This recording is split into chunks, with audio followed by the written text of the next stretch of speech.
Hi again. Welcome back to the Scandinavian History Podcast with me, Michael Schenkman. Last time, we saw how Duke Karl became the third of Gustav Vasa's sons to ascend the throne of Sweden. Karl claimed the crown after he had fought a war against his nephew, Sigismund. After losing the war against his uncle, Sigismund had to settle for only being the king of Poland. The war between the fiercely Lutheran Karl and the Catholic Sigismund didn't just cause awkwardness at Vasa family gatherings, it also fostered anti-Catholicism in Sweden. We'll see more of that in future episodes. Today, though, we'll see that Karl IX of Sweden also had Lutheran enemies. We'll also get an introduction to the longest reigning king in Danish history, the king who built the stock exchange in Copenhagen, the historic building that tragically burned down only a few weeks ago on April 16th, 2024.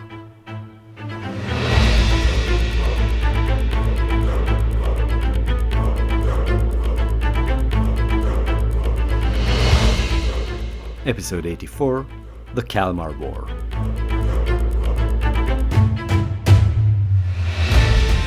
In 1577, King Frederick II of Denmark had a son.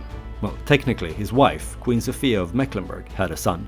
The point is that the birth of the lad was greeted with great joy and enthusiasm, because so far the royal couple had only had daughters. And in 16th century Denmark, girls couldn't expect to become monarchs. So the birth of a son was great news, not only for the king, who was already middle-aged, but also to those in his kingdom who weren't keen on a war of succession after he died. Still, since Denmark was officially an elective monarchy, the young prince, called Christian like his grandfather, wasn't elected heir to the throne before 1580, when he was 3 years old. 8 years later, in 1588, Frederick II died, leaving the throne to the 11-year-old Christian. Of course, not even in the 16th century, when people still earnestly believed in kings by the grace of God, was anyone willing to let a prepubescent child actually govern the kingdom. So a regency government was established to run Denmark until Christian at least had passed through puberty. But in 1596, when he was 19 years old, the young king was allowed to take up the reins of his own as Christian IV. The first years of his reign were great. The economy was still booming and the kingdom's coffers were full. Thanks to the Danish control of the passage in and out of the Baltic Sea, money kept streaming into the royal treasury without the king or anyone else having to do much of anything at all, except insisting that anyone who wanted to pass through the Øresund Strait pony up. In accordance with the economic theories of the day, Christian IV also granted trade monopolies to cities in order to make them grow. That meant that people who wanted to buy or sell stuff had to go to the markets in the nearest city and pay taxes there. Christian also encouraged trade by establishing the trade companies for Iceland, Greenland, and the East Indies. All this disposable income must have burned in young Christian's pocket, because throughout his reign he initiated many construction projects, and you can't walk through central Copenhagen today without running into buildings he commissioned, such as the Round Tower, Rosenborg Castle, and the Stock Exchange, which, as I mentioned, was severely damaged by fire just a few weeks ago. So Christian IV took over a well-functioning and wealthy kingdom that had enjoyed peace and prosperity for decades. That was good, of course, but it wasn't enough for young Christian. He had been raised to believe that a real king shouldn't merely administer a well-functioning bureaucracy and keep track of a steady stream of tax revenues. Where was the glory in that? No, a real king, a great king, should not only leave splendid buildings, but also fight glorious wars. And Christian IV had a particular war in mind. He dreamed of dealing Sweden a fatal blow and ultimately forcing the renegade northern neighbors back into the Kalmar Union under Danish domination. Once Sweden had been subdued, Denmark would become the unrivaled regional superpower in Northern Europe, financially, politically, and militarily. Already in 1604, King Christian brought up the idea of a glorious war against Sweden. The king needed the approval of the Council of the Realm in order to attack, and so Christian tried to convince the members of the council that a short and successful war would finish off the elderly Karl IX, and since there were no more adult males left in the Vasa family, Sweden would be plunged into chaos. Then he could swoop in and scoop up the Swedish crown. Easy peasy. But beyond the dreams of glory and a renewed Kalmar Union, there were also other, more tangible reasons for a war. Lately, Sweden had intensified its attempts to break free of the Danish stranglehold over the Baltic Sea. The Swedes had been looking to establish ports with direct access to the Atlantic Ocean that wouldn't require passing through the Øresund Strait, thus bypassing the Danish toll station in Elsinore. As king, Karl IX had continued his policy of encouraging economic activity, just like he had in his duchy when he was duke, but now on a national scale. To that end, he had founded a new port city called Gothenburg on the west coast, in the small gap between Norway and Denmark, protected by the crucial Elfsborg castle that had been redeemed from Denmark. The English and the Dutch were now directing a considerable part of their trade with Sweden to this new port city, which meant that the revenues from the important Øresund toll had dropped for the Danes. In addition, the Swedes were also trying to expand northward toward the Arctic sea coast. In the early 17th century, there was still no clear border between Norway and Sweden in the mostly uninhabited wilderness known as Lapland, the land where the nomadic indigenous Sami people lived. Even though they couldn't claim direct control over the territory, the Norwegians had traditionally been collecting tax from the Sami. But lately, the Swedes had also started to do so. That was a provocation to the Danish crown, not only because they considered this to be their tax revenues, but also because of the implicit political claim. If you tax a people or a territory, you claim it as your own. This, and not the modest sums squeezed out of the Sami taxpayers, was the real issue. And what really worried Christian IV was that the northern sea route to Russia via the Arctic Ocean had been increasing in importance as the Dutch and the English grew increasingly tired of paying the Øresund toll. That meant that the control over the ports along the Scandinavian Arctic coastline also became more important. If you controlled the ports, you'd be able to tax cargo and sell provisions and other stuff to the ship's crews, sailing back and forth between the continent and the Russian port city of Arkhangelsk. In 1598, trying to put an end to the Swedish expansion in the Arctic, Christian IV issued a ban on the Sami to pay taxes to Sweden. Karl IX responded in 1607 by adding the title King of the Laplanders in the North to his official list of titles. Still, the noblemen on the Danish Council of the Realm remained unconvinced. They did not share their king's enthusiasm for war. But Christian didn't give up. In 1611, he tried again to get the council to approve an attack on Sweden. This, the king argued, was the perfect time. Sweden was weakened by decades of fighting in the east. Since the Northern 7 Years' War had ended in 5 episodes ago, the Swedes had fought against Russia, Poland, and each other basically non-stop. Sweden was weak, exhausted, ripe for the plucking. Also, John III had neglected to keep up the fleet, spending all his money on churches, so now the Danish fleet was the strongest and biggest in the Baltic Sea. Still, to the king's frustration, the council remained unwilling to commit to a war. And even though he was rich and powerful, the King of Denmark was constitutionally forbidden from starting a war without the consent of the council. But then someone had a bright idea. King Christian was forbidden from starting a war, that's true. But Christian wasn't just the King of Denmark, he was also the Duke of Schleswig-Holstein. And in his capacity as Duke, he could start a war against whomever he liked, and the Council of the Realm couldn't do anything to stop him. So now Christian threatened the council that he'd go it alone. He didn't need their consent, and he didn't need their money either. As long as the war was brief, he'd be able to pay for it using his own money. He also made it crystal clear to the members of the council that after he'd won his brief, glorious war, he wouldn't share the spoils of the war with them. That prospect was too much for the council members. They agreed to declare war on Sweden, sharing the costs and the spoils with the king. The decision to declare war was made at a meeting of the Danish nobles in February 1611, and a declaration of war was issued on April 4th. In accordance with the laws and customs of the time, an official delegation complete with an herald and a trumpeter was sent to Sweden. This was standard practice. Until they had delivered the message to King Karl IX, the Danes were honor-bound not to initiate any hostilities. As I mentioned last time, King Karl wasn't prepared for a war against Denmark. He had focused almost all of his military efforts on the east, despite warnings from his advisors. Now, when the Danish delegation showed up with a declaration of war, the king made a last-ditch attempt at avoiding, or at least postponing, the conflict by simply refusing to see the herald. If he couldn't fulfill his mission, there could be no war. Obviously, that kind of tactic can only work for so long, and in the end the Swedes had to accept receiving the declaration of war. But that wasn't the end of the shenanigans. Once they had received the declaration of war, they refused to let the Danes leave. Despite their diplomatic immunity, the Danish delegation was detained in Sweden for as long as possible, all in an attempt to gain time and better prepare for this untimely conflict. Meanwhile, in Denmark, King Christian was growing impatient. Eventually, he decided to attack without hearing back from his herald and trumpeter. The war that Christian had planned and argued for since his first years on the throne had finally begun.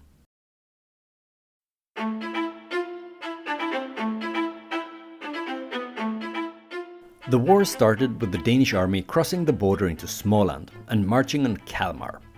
This was an obvious choice. Kalmar had always been of supreme strategic importance to Sweden.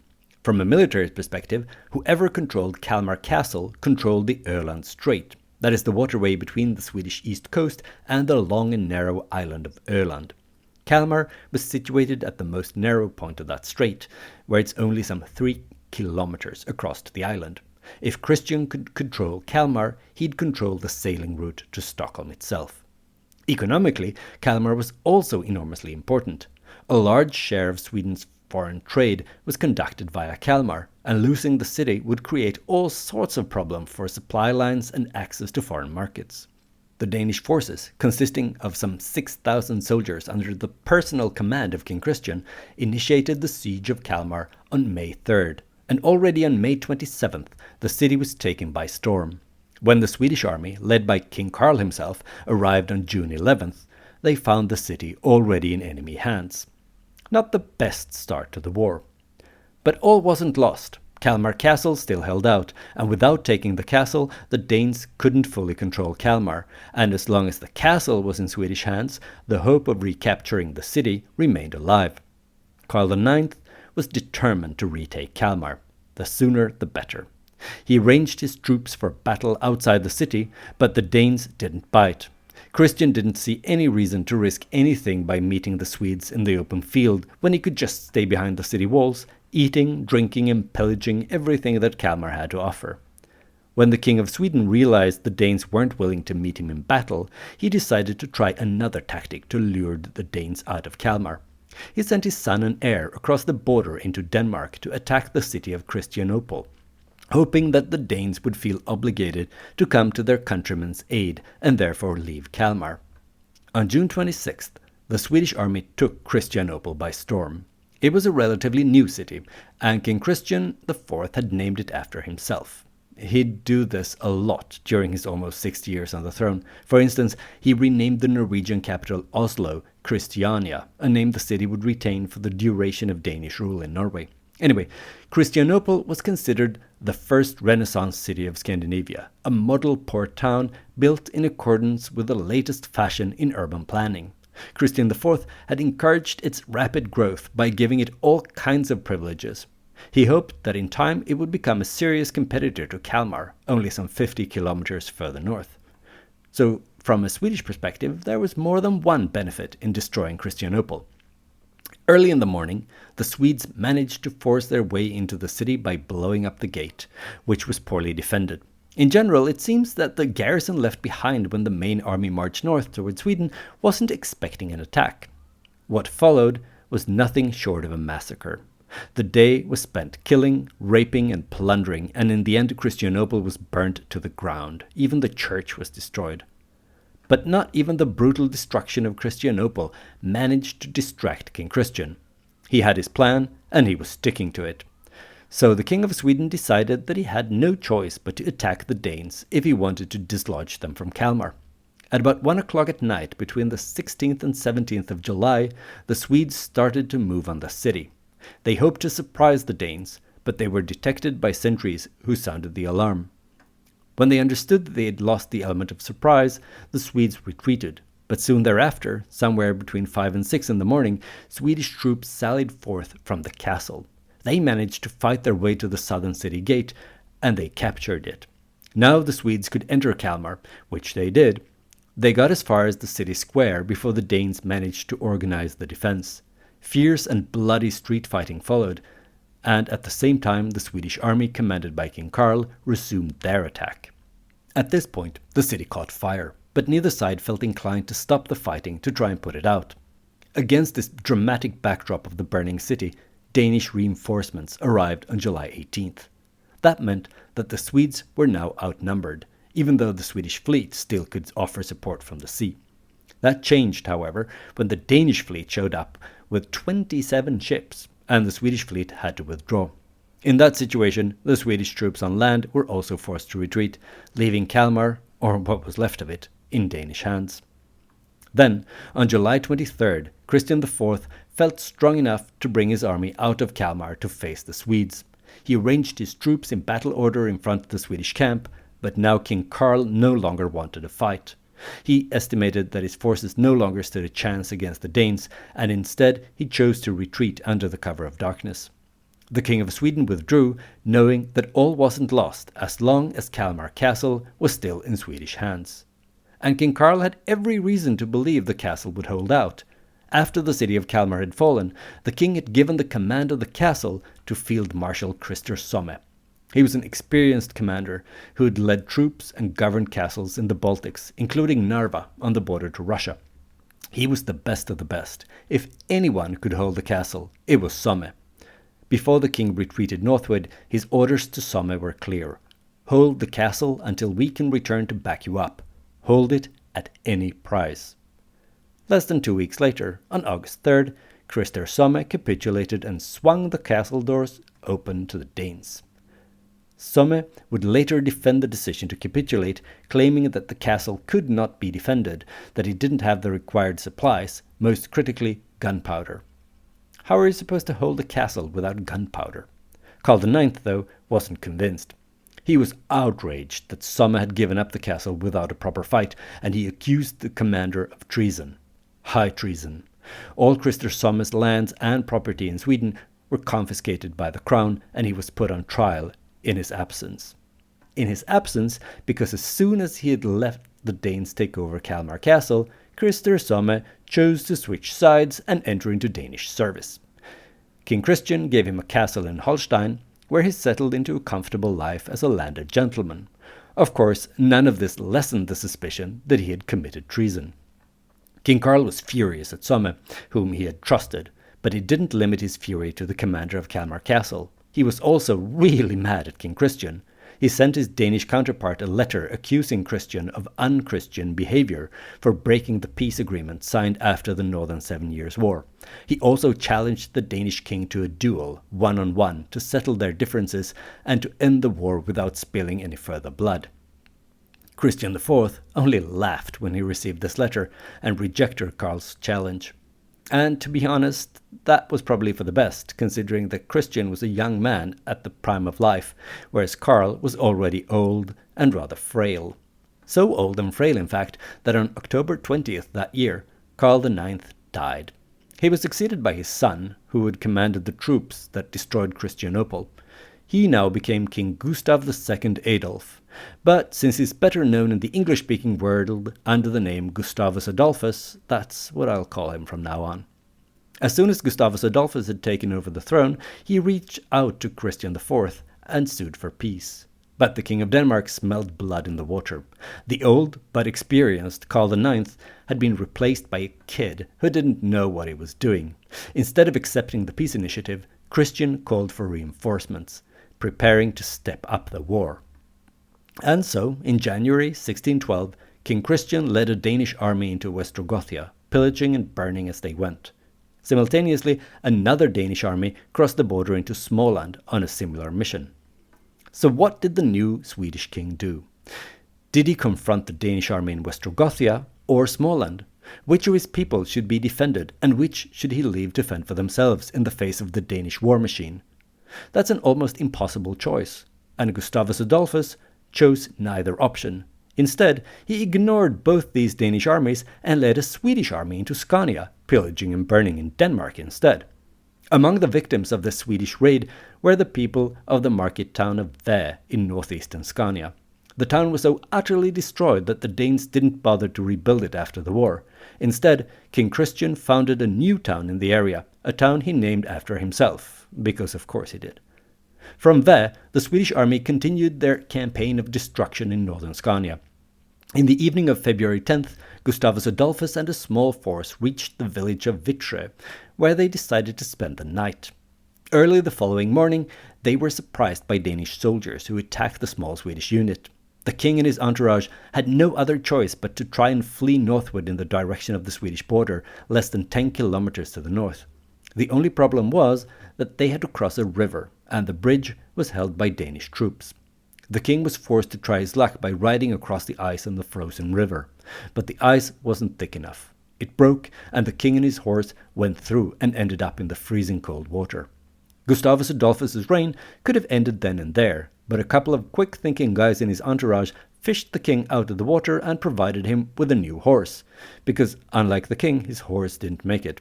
So Gustavus Adolphus lived to fight another day, and the guys who saved him were later knighted for their services to the crown. Even though the king's return to Sweden was a source of joy to the Swedes, they didn't have much else to be happy about in 1612. In fact, soon news got back to Gustavus Adolphus that a Danish army was threatening Älvsborg Castle, that vital stronghold making sure that Sweden had direct access to the North Sea. Before the Swedes were able to do anything about it, Älvsborg fell to the Danes on May 24th, and the window to the west had been slammed shut yet again. The Danish troops had also occupied a large chunk of Swedish land surrounding the castle and destroyed the newly founded city of Gothenburg. The mood in the Swedish camp may have been gloomy, but King Christian of Denmark was ecstatic. So far, the war was going great. He had taken both Kalmar and Älvsborg, robbing Sweden of two of its most important ports on the east and the west coast respectively. Now he wanted to finish them off once and for all, so he ordered an attack on Stockholm itself, hoping that if that city fell, Sweden would collapse and his dream of re-establishing the Kalmar Union would become a reality. But, just like so many other Danish invaders before him, King Christian would soon realize that Stockholm is a long way away from the Danish border. The desperate Swedes resorted to scorch earth tactic and burned everything in the path of the Danish army, stretching their supply lines to the breaking point. Swedish peasant soldiers also shadowed the Danes, sniping and attacking stragglers, foragers, and anyone else who didn't keep his guard up at every given moment. Since the mercenaries in the Danish army also hadn't been paid in a long time, many of them started to desert, considerably thinning the lines of Christian's army. That way, the grand assault on Stockholm dissolved into a fiasco long before the Danish forces could reach the city. Apart from that failed offensive though, 1612 also saw a lot more pillaging and burning on both sides of the border. The Swedes desolated large swaths of Halland and Bohuslän, and the Danes were busy destroying as much of Dalsland on the border to Norway as they could. It says something about the scale and mode of the fighting that it's known as the fire feud in these parts of Scandinavia. Another noteworthy incident occurred in August that year, an incident that illustrated the depths of Sweden's problems. You see, by now the Swedish army was starting to suffer from a shortage of manpower. As you may remember, traditionally the Danish army had been smaller but made up of professional trained soldiers, whereas the Swedish army tended to be larger but mostly made up of peasants with only a rudimentary military training. Having a large peasant army that you could order to fight has its advantages, most importantly the fact that it's much cheaper than paying for professionals. But by now, after so many years of war, remember Sweden had been basically fighting wars non-stop since the last war with Denmark, the Swedish army needed a boost of professional mercenaries. This was bad news, since mercenaries cost money. Another problem was that the Danish fleet controlled the Baltic Sea, so even if Swedish recruiters managed to get mercenaries to sign up for duty, they'd struggle to ship them over to Sweden from the continent.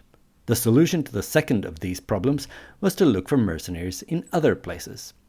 So the Swedish army had been recruiting mercenaries in Scotland.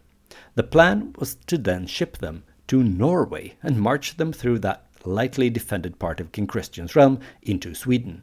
It had actually worked once before, and a unit of Scottish soldiers had sailed to the Trondheim area, where they had disembarked and marched through that gap in the mountains and joined the Swedish army. Now, in the summer of 1612, the Swedes hoped to repeat that maneuver, but this time they wouldn't be able to land in Trondheim. After last time, the Danes had beefed up their defences there. Instead, the two ships that left Scotland in early August set sail for Isfjorden, a fjord roughly midway between Bergen and Trondheim.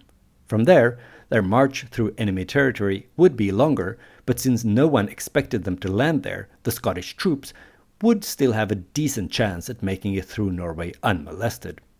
On August 20th, the soldiers disembarked and started their march through the valleys of Romsdalen and then Gudbrandsdalen.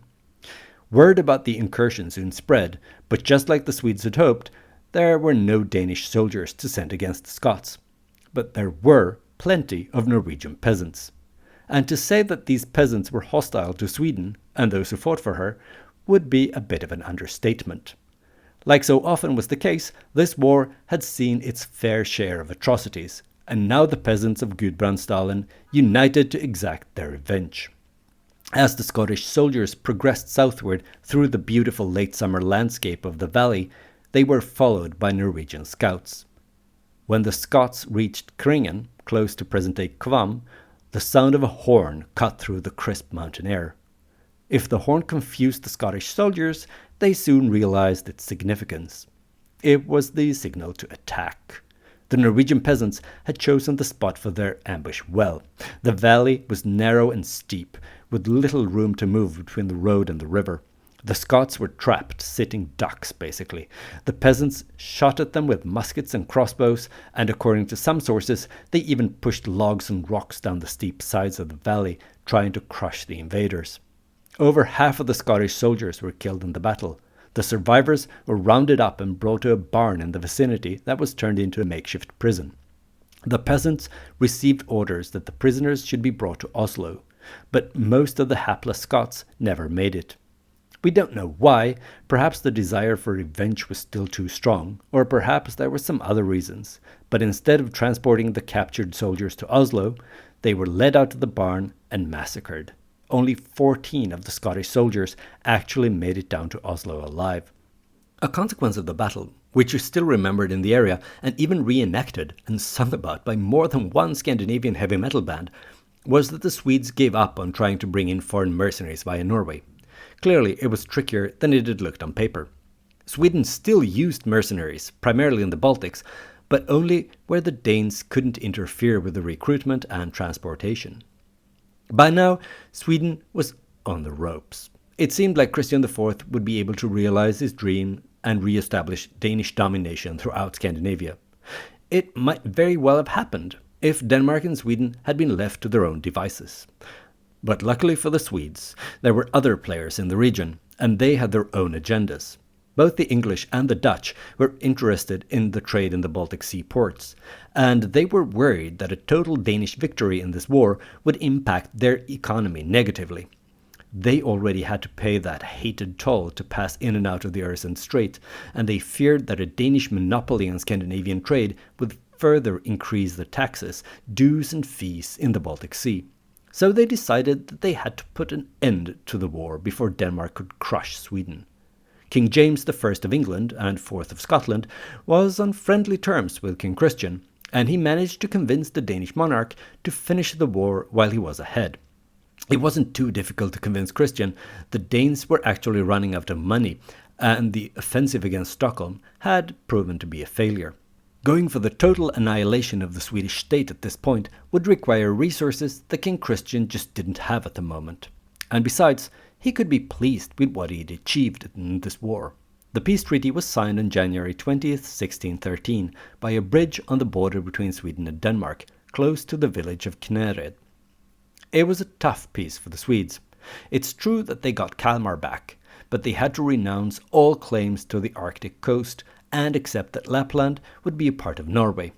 Unlike Kalmar, the Danes held on to Elfsborg Castle, and once again the Swedes could only have it back if they paid for it. This, Elfsborg's second ransom, made the first ransom half a century earlier look like pocket money. To regain control over that all-important castle, the Swedes would have to pay an eye-watering $1 million within 6 years. There would be 4 payments, and if any one of the payments was late, the Danes would be allowed to keep not only Älvsborg Castle, but all the previous ransom payments as well. It's hardly surprising that the war-torn Sweden struggled to pay, and in the end even the Dowager Queen had to chip in by selling her personal silver to cover the cost. There was, however, a certain silver lining to this painful experience. It created a streamlined and efficient way for the Swedish bureaucracy to collect taxes, and this would come in handy in the future. Beyond having to give up on the Arctic coast and paying another ransom for Älvsborg Castle, the Swedes had to suffer one more humiliation. Gustavus Adolphus had to accept that the King of Denmark could keep the 3 crowns in his coat of arms, and they're actually still there to this very day. But all wasn't doom and gloom for the Swedes though. They did manage to get one major concession approved. Swedish ships would not have to pay any toll when they passed through the Øresund Strait. But there's no doubt that Denmark was the winner in this war. Even though Christian IV had to shelve his plans to conquer all of Sweden, the Kalmar War, as it would be known, had confirmed Denmark's position as the dominant force in Scandinavia. The Danish army had proven to be a competent and strong force, and the Danish fleet had established beyond any doubt that it ruled the Baltic Sea. The outcome of the war had also convinced King Christian IV that he wasn't merely a real king, capable of winning glorious triumphs. Christian came away from the Kalmar War believing he was something of a military genius. Next time, that belief will be put on the test against a stronger adversary than the Swedes. I hope you enjoyed this episode of the Scandinavian History Podcast. Even if you're shocked at the staggering sum Sweden had to fork up to get Älvsborg Castle back again. If you did, why not spread the word wherever you congregate with others who are also into Scandinavian history? Also, please consider leaving a stellar review, or at least 5 stars, on Apple Podcasts or Spotify. This is an excellent way to attract new listeners and to support the show. Another good way to support the show is to purchase some Scandinavian history-themed merch in the Scandinavian History Podcast webshop. I especially recommend something from the Odin's Life Hack collection. It's a line of merch with quotes from Havamal, accredited to the King of the Gods. You can get t-shirts, mugs, tote bags, and many other items with nuggets of Scandinavian wisdom, such as wake up early if you want another man's land or life, only fools hope to live forever by avoiding enemies, or speak useful words or be silent. Links to these amazing products and more can be found on the Scandinavian History Podcast Facebook page. If you haven't already, then please go to facebook.com/Scandinavian History Podcast. Like and follow the page if you want to shop, or if you just crave more content, at least vaguely related to Scandinavian history. Via the Facebook page, you can also send me questions or angry messages about things I've said or not said on the show. If you prefer the social media platform formerly known as Twitter, you can follow me and send me messages at Schenkman. That's SHAINKMAN. I look forward to hearing from you.